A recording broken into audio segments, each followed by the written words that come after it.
бул жолду салдырбаганга кызыктар тарап салдырбай келишкен да.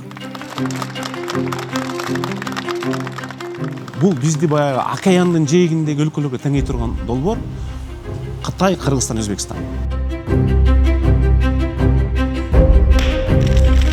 Кытай болсын, Ресей болсын, Америка Курама Штаттары, Европа болсын, барлығы осы Орталық Азияға қатты назар аударып отыр.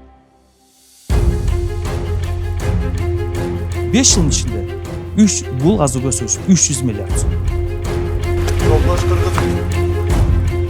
Ушул экөө урушуп кетсе, анан бизге дагы бир күн тийип калар бекен деп ушинтип эле үмүт кылышып эле жүрүшпөдүбү. Бирок азыр деле ошо үмүт кылгандар бар. Эгерде сиз айтып аткан план менен кете турган болсо, 2030-жылы Кыргызстанды кандай көрөсүз? 2030 жылы